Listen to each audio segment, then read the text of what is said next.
Tóquio é a maior metrópole do planeta. 38 milhões de pessoas vivendo em um balé perfeito de neon, trens-bala e arranha-céus. Mas enquanto o mundo olha para cima, para o topo da Tokyo Skytree, o verdadeiro milagre da engenharia japonesa está escondido a 50 metros abaixo do asfalto. Imagine um templo grego, mas feito de concreto armado, escondido na escuridão, capaz de engolir rios inteiros em segundos. Este não é um cenário de Neon Genesis Evangelion, é o de Cannes, ou oficialmente Sutoken Gaikaku Haisuiro. Neste vídeo, vamos descer às profundezas para entender como o Japão gastou 2 bilhões de dólares em uma estrutura que eles rezam para nunca precisar usar. E por que sem ela, Tóquio como a conhecemos poderia simplesmente deixar de existir. Então, já se inscreve no canal, deixa o seu like e vamos para o vídeo. Para entender a solução, precisamos entender o pesadelo. O Japão é um arquipélago vulcânico no Anel de Fogo do Pacífico. Mas o fogo não é o único problema. A água é o verdadeiro vilão silencioso. Tóquio está cercada por 5 sistemas fluviais principais e dezenas de rios menores que cortam a cidade. Durante a temporada de tufões, que vai de agosto a outubro, o Japão recebe uma quantidade de chuva que faria qualquer outra cidade do mundo colapsar. Em 1991, o tufão Mireille inundou mais de 30 mil casas. Mas tem um detalhe pior. O fenômeno, que eu vou deixar aqui escrito aqui na tela, são chuvas torrenciais localizadas que despejam mais de 100 milímetros por hora. Como Tóquio é quase toda pavimentada, a água não tem para onde ir. O solo não absorve nada. Os bueiros viram chafarizes. A geografia de Tóquio é uma bacia. Se os rios transbordarem simultaneamente, a região leste da cidade, que fica abaixo do nível do mar, se transformaria em um lago gigante de água lamacenta. O governo japonês percebeu que muros e diques não seriam suficientes. Eles precisavam de um ralo colossal. E aí que começa uma das maiores construções já feitas no Japão, em que começou em 1992 e levou 14 anos para ser concluída. E o resultado? O canal de escoamento subterrâneo da área metropolitana exterior.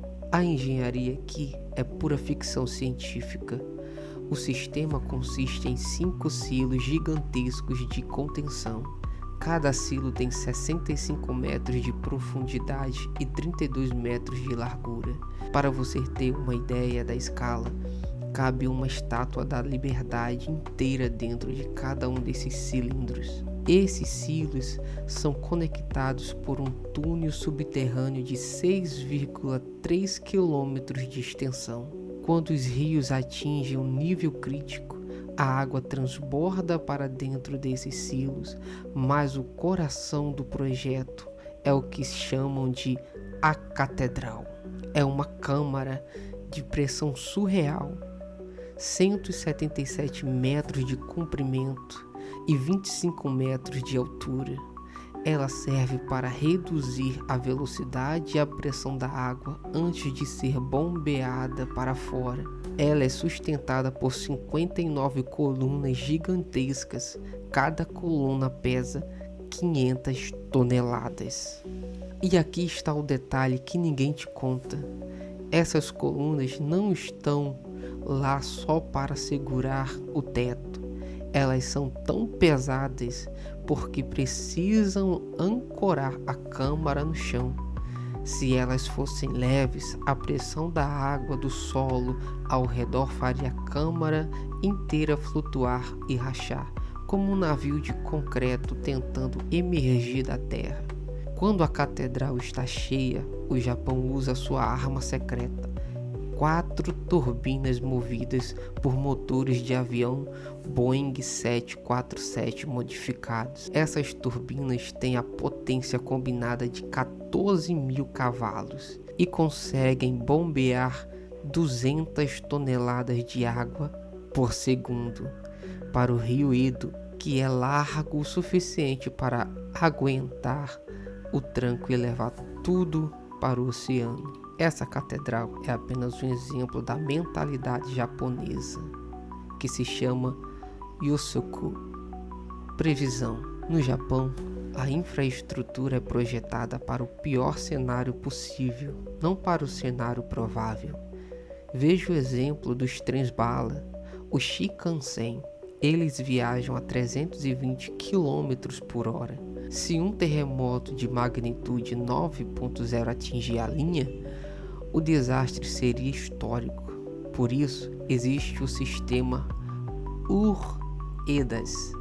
Sensores espalhados pelo país detectam as ondas P, que são ondas primárias, mais rápidas e menos destrutivas, segundos antes das ondas S, que são as que sacodem tudo quando chegarem.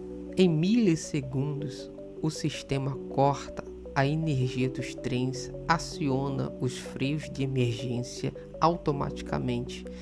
Em 60 anos de operação e transportando bilhões de pessoas, o Shinkansen tem 0 fatalidades por descarrilhamento causado por terremotos.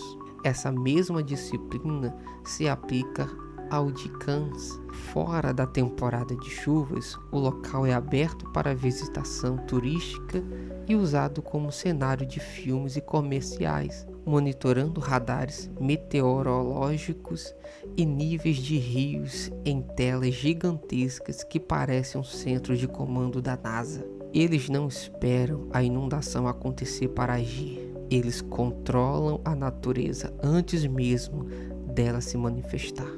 E você se pergunta, e quanto custou esse projeto, essa brincadeira do Japão? O Jikans custou 2 bilhões de dólares, mas para muitos países isso seria visto como um gasto desnecessário, já que o sistema só entra em operação total poucas vezes por ano. Mas os japoneses calculam de outra forma. Eles estimam que o sistema já evitou mais de 1 bilhão de dólares em danos, apenas em seus primeiros anos de funcionamento. É uma lição de humanidade e respeito pelo poder da natureza. Enquanto muitas cidades modernas lutam para reagir a desastres climáticos, o Japão nos mostra que o futuro pertence àquele que se prepara no silêncio do subsolo. Se você pudesse visitar essa catedral subterrânea, você teria coragem de descer os 200 degraus até o fundo? Ou prefere ficar na segurança da superfície, aproveitando a tecnologia dos trem-bala? Comenta aqui embaixo o que mais te impressiona na engenharia japonesa. E se você quer entender mais sobre a cultura e os detalhes técnicos do Japão, inclusive os termos que usamos hoje, não se esquece de deixar o seu like e se inscrever aqui no canal. A gente se vê no próximo mergulho pela tecnologia, cultura e língua japonesa.